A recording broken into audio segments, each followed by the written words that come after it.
Glória a Deus, vamos ler Êxodo capítulo 22. Se alguém furtar um boi ou uma ovelha e abater, ou vender o animal, por um boi pagará 5 bois e 4 ovelhas por uma ovelha. Se um ladrão for achado arrombando uma casa e sendo ferido morrer, quem o feriu não será culpado do sangue. Se porém já havia sol quando isso aconteceu, quem o feriu será culpado do sangue. O ladrão deverá fazer restituição total. Se não tiver com que pagar, será vendido por seu furto. Se aquilo que roubou for achado vivo em seu poder, seja boi, jumento, ovelha, pagará o dobro. Se alguém fizer pastar o seu animal num campo ou numa vinha e o largar para comer em campo de outra pessoa, pagará com o melhor do seu próprio campo e o melhor da sua própria vinha. Se romper fogo e pegar nos espinheiros e destruir os feixes do cereal colhido, ou a plantação que já estiver madura, ou o campo todo aquele que acendeu o fogo, pagará totalmente o queimado. Se alguém der o seu próximo dinheiro ou objetos para guardar, e isso for furtado, aquele que o recebeu, o ladrão, se for achado, pagará o dobro. Se o ladrão não for achado, então o dono da casa será levado diante dos juízes e ver se não meteu a mão nos bens do próximo. Em todo negócio fraudulento, seja a respeito de boi, de jumento, ovelhas, roupas ou qualquer coisa perdida, de que uma das partes diz, isto é meu, a causa de ambas as partes será levada diante dos juízes. Aquele a quem os juízes condenarem pagará o dobro ao seu próximo.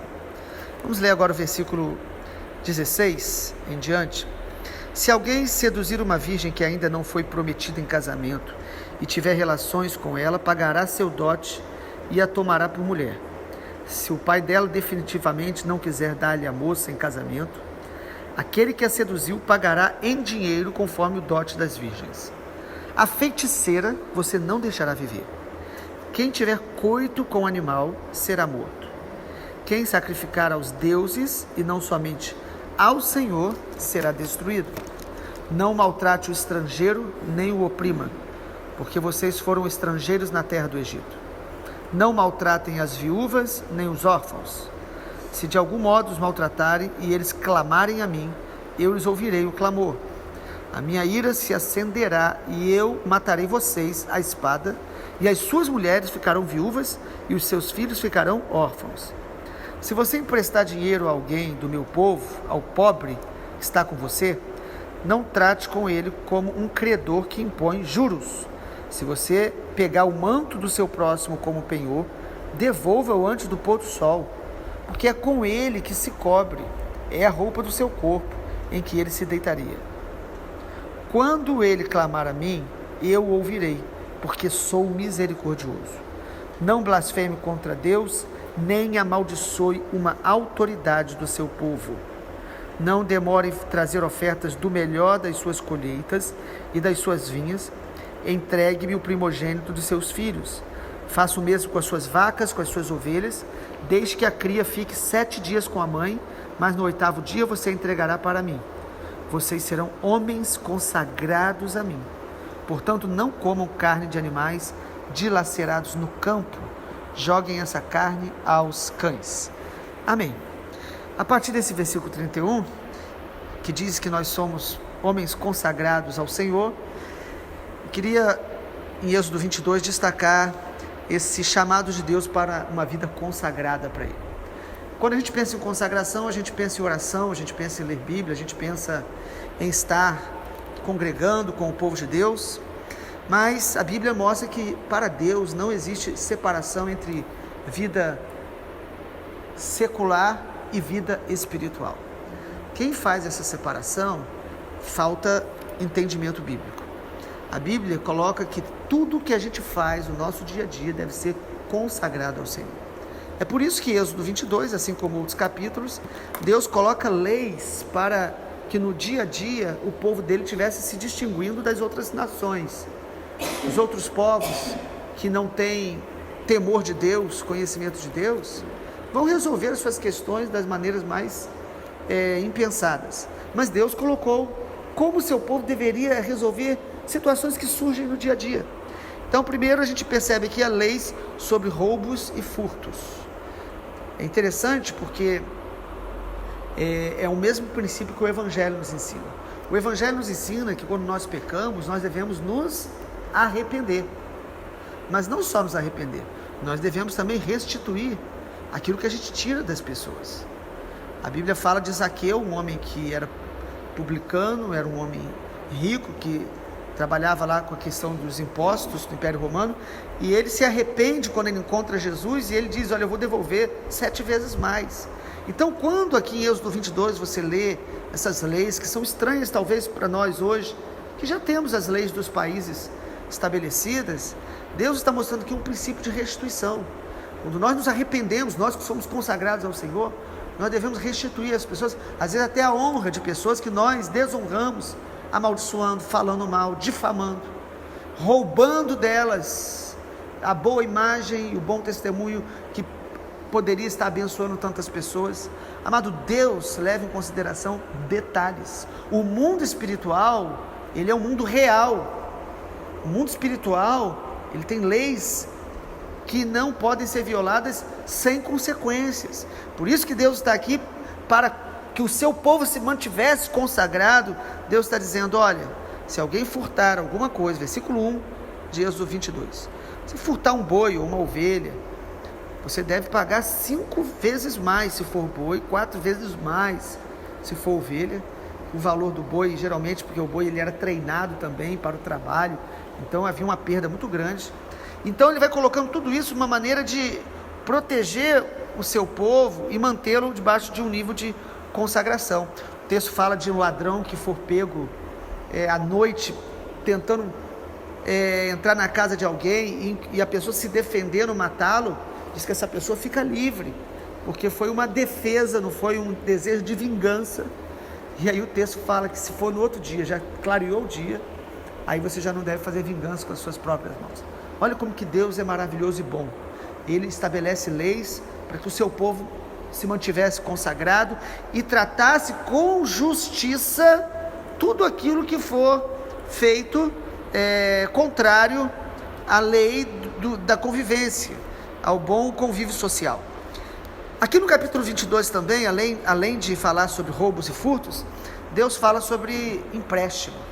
Muito interessante isso, faz parte do nosso dia a dia.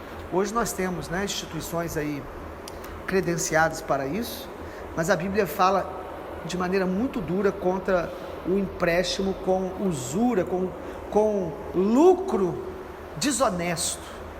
Como é ruim quando você encontra alguém que está com necessidade absurda, e aí chega um explorador, um agiota, que vai emprestar para ganhar, para explorar a pessoa que é necessitada. Então Deus, querendo ensinar o seu povo a se manter consagrado, ele diz o seguinte, olha, quando você emprestar dinheiro, olha o versículo 25, se você emprestar a alguém do seu povo, o pobre, não trate ele como um credor, que impõe juros. E ainda diz, olha, se você pegar o manto dele como um penhor, devolva-o antes da noite para ele dormir. Sabe o que Deus está falando aqui? No fundo, irmãos, que nós não deveríamos emprestar, nós deveríamos dar, para abençoar os necessitados. Porque quando você empresta alguém que é necessitado, você está aumentando a dívida dele, ele não tem como pagar. Então o ideal é que você abençoe, tenha um coração generoso. Jesus fala isso do Evangelho, dizendo, dê a quem te pede. Agora é lógico que a questão do empréstimo, em momentos que a pessoa às vezes está passando por uma situação de necessidades básicas, pode ser uma possibilidade, mas sem exploração do outro. O propósito de Deus é ensinar o seu povo a ser diferente dos demais. O homem que não conhece a Deus, ele se move pela ambição, pelo lucro, ele se move em explorar o próximo. O homem de Deus não, o homem de Deus se move para abençoar, para servir, para dar, para às vezes ter prejuízo, mas abençoar a pessoa e não viver movido por um coração cheio de amargura, talvez porque você emprestou alguém que não te devolveu. Seria muito melhor se a gente abençoasse e desse. Inclusive o texto fala sobre como tratar o órfão e a viúva. Está falando de pessoas totalmente desprotegidas, sem ainda nenhum tipo de lei para proteger essas pessoas. O versículo de número 21 o Senhor diz primeiro, não maltrate o estrangeiro, pessoas que vêm de fora, né? Vocês foram também estrangeiros no Egito. Deus sempre coloca essa situação, olha, lembre como eu trato vocês, trate as pessoas como eu trato vocês. Esse é o mandamento de Jesus, né? Que nós devemos tratar as pessoas como nós gostaríamos de ser tratados, amar o próximo como nós mesmos. E aí o texto fala de, versículo 22, viúvas e órfãos, não os maltrate. Pessoas desprotegidas, pessoas que não têm quem os defenda, não explore essas pessoas, não atinja essas pessoas. A Bíblia mostra Deus com um cuidado especial pelos órfãos e pelas viúvas. Deus, Ele conhece a dor de cada um, e pessoas que perdem, seja o marido, o mantenedor, seja os pais, Deus está dizendo aqui, olha, se de alguma forma vocês os maltratarem, versículo 23, e eles clamarem a mim, eu ouvirei o clamor, e a minha ira se acenderá, e eu matarei vocês à espada. Que juízo que Deus traz sobre aqueles que têm um coração fechado para ajudar o necessitado. Mas tem outras leis importantes para a consagração do seu povo. Deus fala isso sobre a vida sexual pura, manter pureza sexual. Versículo 16, se alguém seduzir uma virgem que ainda não foi prometida em casamento e tiver relações com ela, pagará seu dote. Deus está falando aqui de relação sexual fora da aliança, fora do casamento. Ele está dizendo aqui que o homem que tem uma relação com uma mulher sem que esteja casado com ela, ele tem uma responsabilidade de, primeiro, assumir esse pecado, porque o texto fala aqui que o homem deve pagar por aquilo que ele fez. E aí, no caso da lei, ainda na antiga aliança, no Antigo Testamento, o homem deveria pagar um dote para o pai, e se o pai e deveria casar com ela, e se o pai decidisse que não queria que casasse, isso era uma decisão do pai, e às vezes também envolvendo a própria mulher, ele pagaria o dote, mas o casamento não aconteceria. O que Deus está mostrando aqui, amados, é que a relação sexual é algo para a aliança, e o povo de Deus que é consagrado ao Senhor sabe disso, porque a relação sexual é uma intimidade espiritual, emocional e física. Relação sexual é um pacto de sangue, há derramamento de sangue, há um envolvimento pleno de duas pessoas, por isso deve ser feito debaixo da aliança, que foi consagrada a Deus, diante da sociedade e diante da família. Deus está mostrando, meu povo vai ser consagrado, qualquer pecado de fornicação vai ter as consequências. Na nova aliança não há esse mandamento, mas há no Senhor Jesus o chamado para a santidade plena dos seus filhos, santidade plena. E aquele que peca contra Deus nessa área sexual sempre terá consequências emocionais, culpas e legalidades ao inimigo. A Bíblia diz que aquele que se une à prostituta se torna um só com ela. Isso está falando de toda violação, todo pecado de imoralidade sexual. Ele vai abrindo brechas para que os demônios estejam oprimindo essa relação, contaminando esse relacionamento. Além disso, o Senhor nos mostra também que o seu povo, como um povo consagrado, ele não pode ser conivente com nenhuma prática de invocação a demônios, feitiçaria. Versículo 18, a feiticeira não deixará viver. Versículo 19, quem tiver coito com o animal será morto, e quem sacrificar aos deuses e não somente ao Senhor será destruído. Esses três pecados geralmente estão ligados a cultos pagãos, a demônios. Os cultos a Baal muitas vezes envolvia isso. Feitiçaria é toda tentativa de invocar poderes espirituais para você atingir os seus desejos. É manipulação de forças espirituais para o seu próprio bem ou para as suas próprias vontades. Feitiçaria então é você tentar controlar o presente e o futuro. E Deus está dizendo aqui que toda prática de feitiçaria é abominável. Quem invocasse demônios no meio do povo de Israel era morto literalmente na antiga aliança. Por que uma lei dessa é tão dura? Deus estava mostrando que quem começa a se relacionar com esses demônios, Ele está chamando a morte espiritual para a vida deles. Ainda que hoje a pessoa faça isso e permaneça vivo biologicamente, espiritualmente essa pessoa é morta. Ela perde o discernimento espiritual, ela perde a visão de quem Deus é, ela não tem conhecimento de Deus. Feitiçaria é essa invocação de demônios ou de qualquer outro espírito que não seja o nome do nosso Senhor Jesus. A Bíblia diz que aquele que invocar o nome do Senhor será salvo. E a Bíblia ainda diz, né? Invoque o nome do Senhor enquanto se pode achar. Busque o Senhor enquanto Ele está perto. Buscai o Senhor enquanto se pode achar. Então, feitiçaria. E o texto aqui fala de relacionamento sexual com animais, zoofilia, que também é um tipo de pacto demoníaco.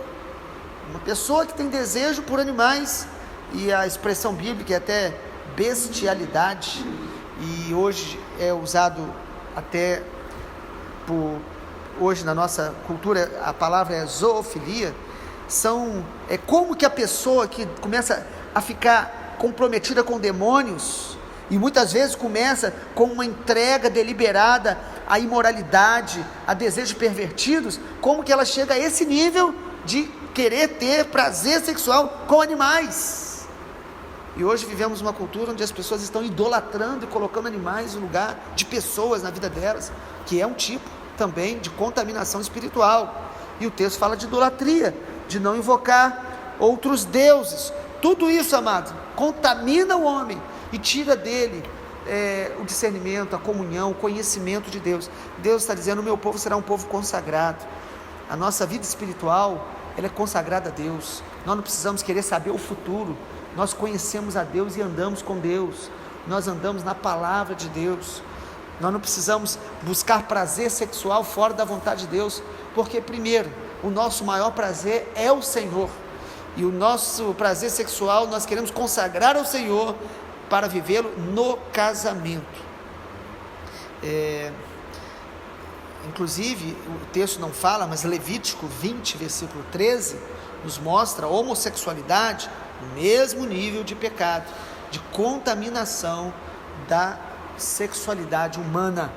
Depois os irmãos podem ler Levítico 20, versículo 13, assim como Romanos 1 e 2 e outras listas bíblicas, que relação sexual entre pessoas do mesmo sexo é abominação diante do Senhor, é distorção, deformação da identidade espiritual.